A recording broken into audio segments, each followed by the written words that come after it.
আমরা দেখছি এই জবাবদিহিতা কিন্তু বর্তমান অন্তর্বর্তীকালীন সরকারেরও নাই। তাদের আচার আচরণ কথাবার্তা আপনি কোথাও জবাবদিহিতা দেখবেন না, কোথাও দেখবেন না। তারা বরং গর্ব করে বুক ফুলিয়ে বলে তাদের নাকি সব কিছু করার ম্যান্ডেট আছে বলে। কেন বলে প্রশ্ন করেন আপনি, কেউ উত্তর দেবে না। আসসালামু আলাইকুম প্রিয় দর্শক, আপনারা জানেন যে এশিয়ার একজন খুব বড় নেতা, রাজনৈতিক নেতা, খুবই আলোচিত এবং সফল হিসাবে পরিচিত।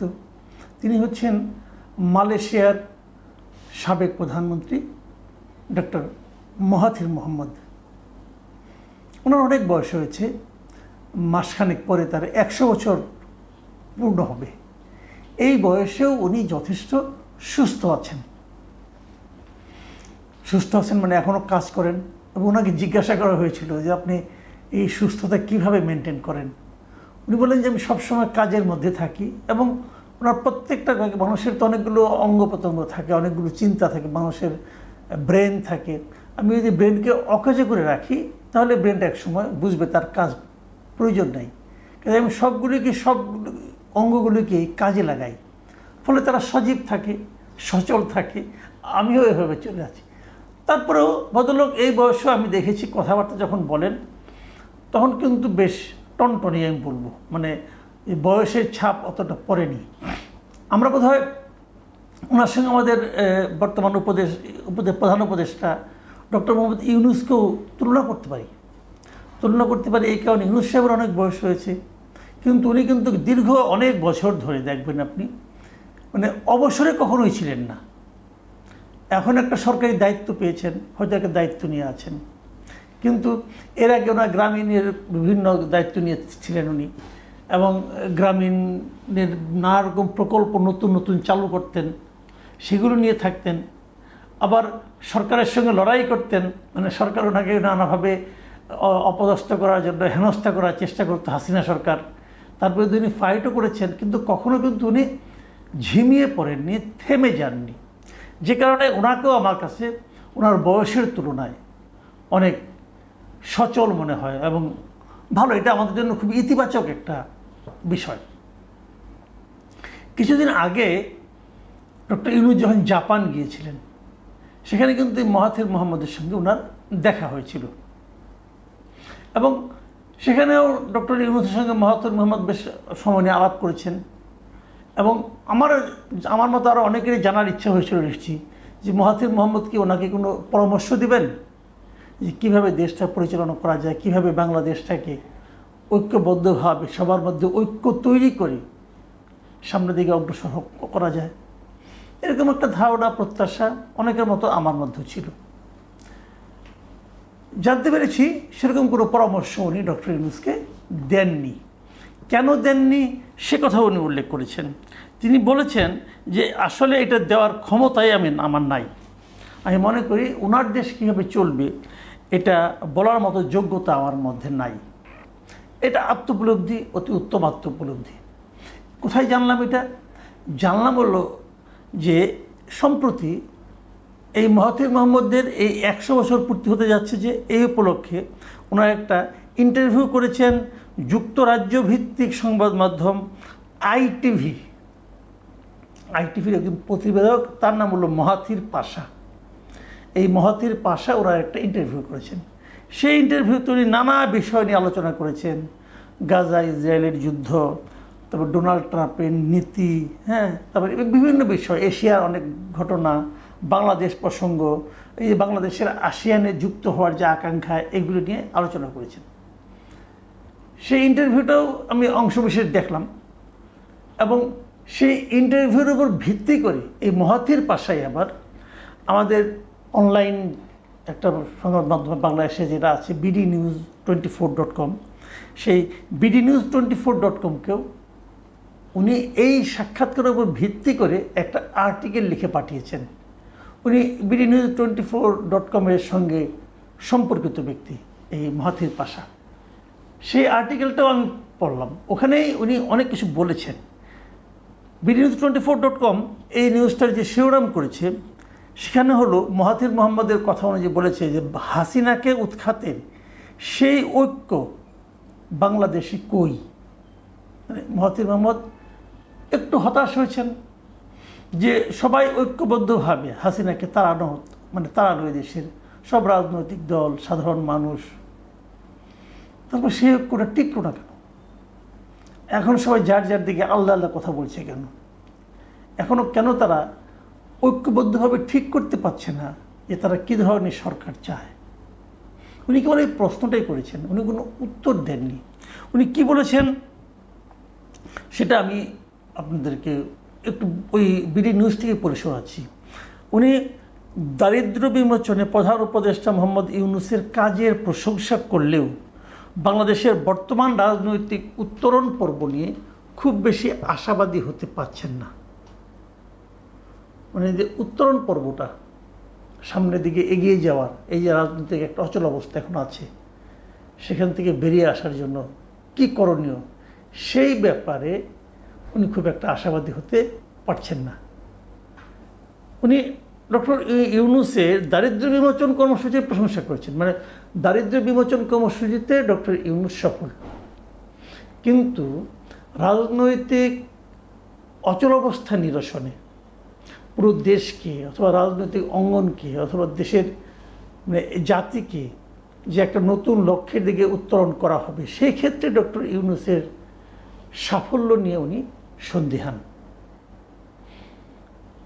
তারপরে উনি বলেছেন যে শেখ হাসিনার সরকারকে ক্ষমতা থেকে নামাতে যে ঐক্য দেখা গিয়েছিল অভ্যুত্থানের 1 বছরের মাথায়, সেই ঐক্য তিনি আর বাংলাদেশে দেখছেন না। এটা আমরাও দেখছি না, নিশ্চয়ই দর্শক আপনারাও দেখছেন না। আপনি যদি বিএনপি করেন, আপনি মনে করছেন সবাই আপনাকে অসহযোগিতা করছে। আপনি যদি জামাত করেন, আপনি বলবেন যে বিএনপি আপনাদেরকে অসহযোগিতা করছে। আপনি যদি এনসিপি করেন, এনসিপি বলবে সবাই তাদেরকে অসহযোগিতা করছে, তারা একা ফাইট করছে। তো অনৈক্য তো রয়েই গেছে। সাধারণ মানুষ কি ভাবছে যে আমরা যা চেয়েছিলাম তা কেন পাচ্ছি না, আমরা যা চেয়েছিলাম তা কেন আমরা ডক্টর ইউনূসের মধ্যেও পাচ্ছি না, এই প্রশ্ন কিন্তু আসছে। দায়ী করবেন কাকে? এটা নিয়ে আমি একটু ছোট করে কথা বলবো। আমি ওনার শেষ মন্তব্যটা পড়ে শোনাই। তিনি বলেছেন, মানুষ শেখ হাসিনাকে সরাতে ঐক্যবদ্ধ ছিল, কিন্তু কী ধরনের সরকার তা চায় সে বিষয়ে ঐক্য নেই। প্রত্যেকে চায় তার নিজের মতামতই দেশের সবাই মেনে নিক, আর তাতেই সমস্যা তৈরি হচ্ছে। এখন সেই লোকজনের মধ্যেই দ্বন্দ্ব দেখা দিচ্ছে যারা আগে ঐক্যবদ্ধ ছিল। এটাই কথা, যে সবাই চায় তার নিজের মতামতে সবাই মেনে নিক, সবাই, এমনকি ডক্টর ইউনূস। ওনার তো কোনো রাজনৈতিক লক্ষ্য থাকার কথা না, কারণ উনি তো রাজনীতি করেন না, ওনার কোনো রাজনৈতিক দলও নাই।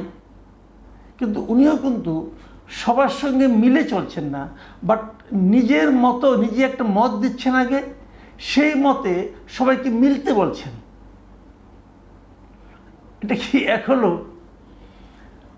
আপনার দায়িত্ব হলো সকল রাজনৈতিক যত ভিন্ন মত আছে, রাজনৈতিক ভিন্ন মত যত আছে, সবার সঙ্গে বসে মিলে একটা জায়গায় এনে দাঁড় করানো, বলা যায় আপনি কি চান, আপনি কি চান, আপনি কি চান, আসেন আমরা মাঝামাঝি একটা পর্যায়ে আসি। উনি তা করছেন না। সবাই যা চাচ্ছেন তার বিপরীতে যে নিজে একটা মত দিচ্ছেন, দিয়ে বলছেন সবাই এটা মানুন।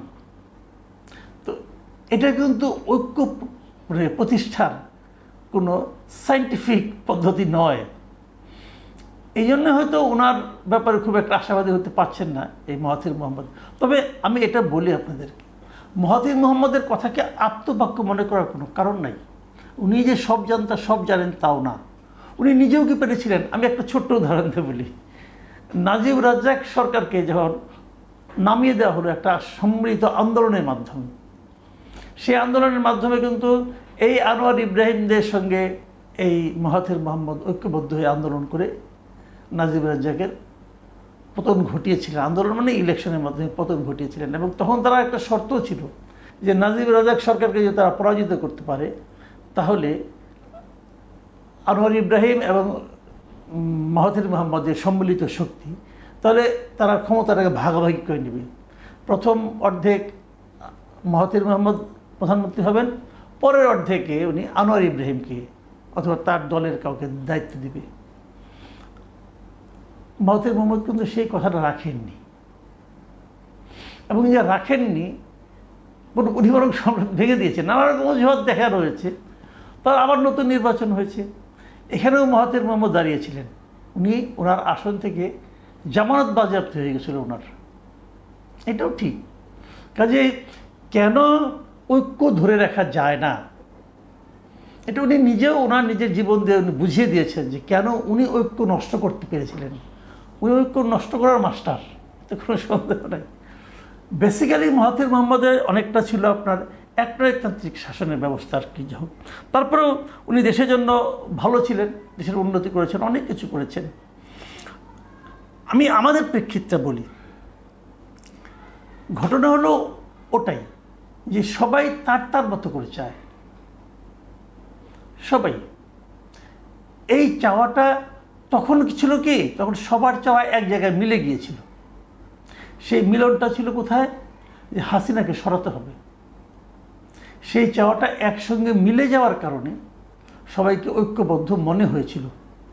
আসলে এই দলগুলো কখনোই ঐক্যবদ্ধ নয়, মানে তারা হাসিনার পতনে ঐক্যবদ্ধ, কিন্তু জাতির উন্নয়নে ঐক্যবদ্ধ নয়, জনগণের ভালোর জন্য ঐক্যবদ্ধ নয়,